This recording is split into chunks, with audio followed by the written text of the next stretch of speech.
Hello, thanks for joining me on this quick 10-minute session. So I am going to work on alignment. We touched on this in last night's class, but I thought to have a 10-minute video separate would be really beneficial.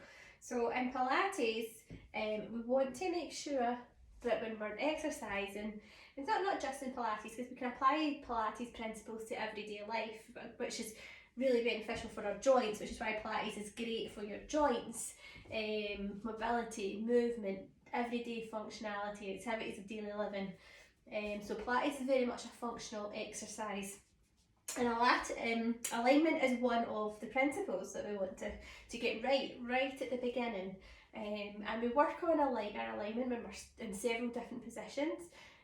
One of them most commonly being is standing, so it's a great place to start. Okay, so we'll work through our alignment. So our feet, we want to make sure when we're doing exercise, when we're standing, that our feet are hip distance apart. Okay, so we know we're hip distance apart if we bring our heels together and point our toes to 10 and 2. Okay, what we're going to do is come up onto those toes, separate those heels, and then come back down. So that's us hip distance apart, and it might feel a bit weird, because often we stand and think hip distance is much further apart than it actually is. Our feet, we want our feet pointing ahead. So over the next few days, have a bit of a look. What do your feet do? Quite often, people can have externally rotated feet, or they might have just one externally rotated foot. And that issue comes higher up here in the pelvis. Okay, so we've got our feet pointing straight ahead. Okay, with our toes. Okay, so we want to establish a really safe centre of gravity. So with your pinky toe, your big toe and your heel, push those 3 points down into the mat. Okay, once you've done that, have a sway about. And your feet won't lift. Okay, so your feet are secured. Okay, now if you loosen, that, remember, we're not essentially gripping, we're just pressing those big toes, little heels into the mat. So if you loosen that and have a sway about, your feet will shift. Okay, now if you come back to pressing your big toe into the floor, your little toe and your heel. So we're securing ourselves, nice, safe, strong, secure position. Our knees, what we don't want to do with our knees is lock them.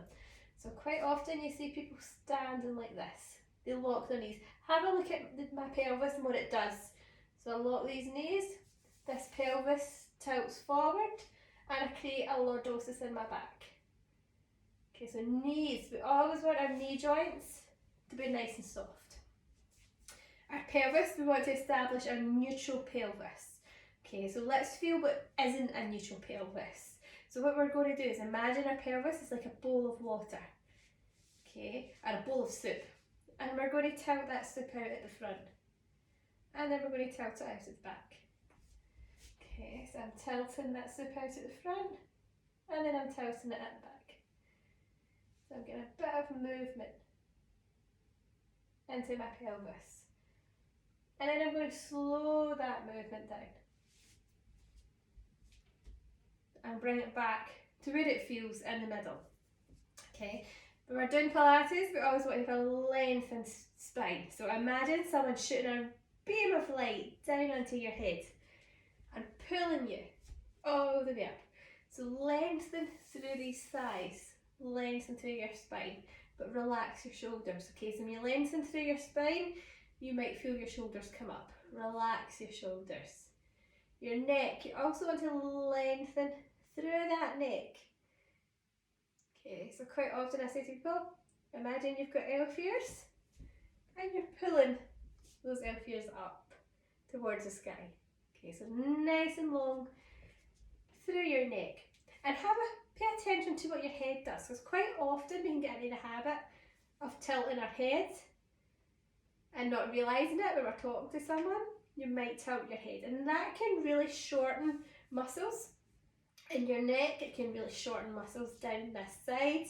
Okay, so these muscles become shorter, these muscles become longer and weaker. So pay attention to what your head's doing. You always want your head to be in the middle, because your head can weigh a stone. So A shift either side can have a huge impact on your body, especially if you're speaking on the phone. So if you've got a job, try to avoid doing this with a phone.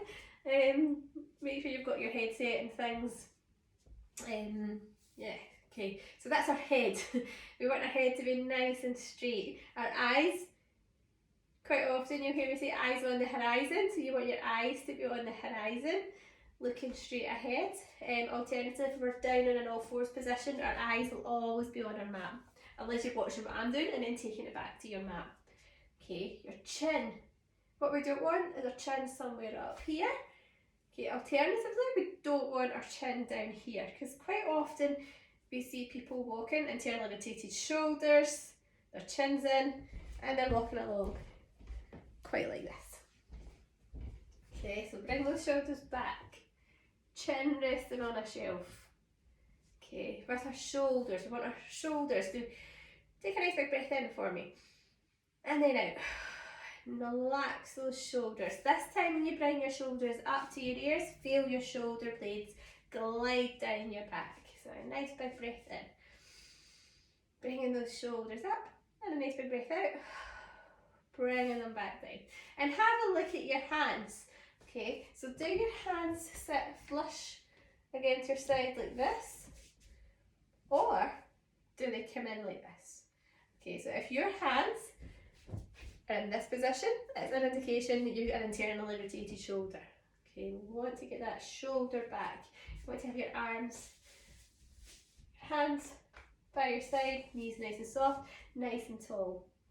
Okay, and the more you practice this nice in alignment, the more it becomes habit, and you will over time develop a really good posture. And posture is so important, because what we don't want to do, the other day I spoke about breathing. If you become hunched over like this, internally rotated shoulders, what happens is you don't breathe as well, your diaphragm becomes restricted, your internal organs don't function as well as they could. So nice and tall, okay, and learn to relax with it, because what we don't want to do is stand rigid. Okay, so it's learning to stand tall, but be nice and relaxed with it. Okay, in the guide section there's a checklist on alignment, so have a look at that checklist. You can feel free to print it or write it down, and work through the steps. Do it as much as you can, so that it becomes habit. Again, we don't need to be standing to work on alignment. It might be you're sitting in a chair, so if you're sitting in a chair, make sure you're sitting square. Do you know, are your knees even? Do your feet reach the floor? What you want to avoid doing is sitting crossing your legs.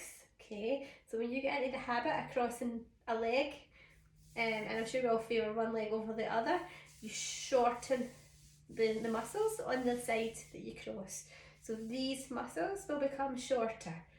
Okay, and then that just causes you problems, because when these muscles become shorter, this leg gets pulled up and this leg becomes longer, and you end up with a leg length discrepancy. So one leg becomes longer than the other, and it just causes a whole lot of problems. So get used to trying not crossing your legs, sitting up nice and square, nice and tall, neck nice and long, lengthen your spine when you're sitting on your chair.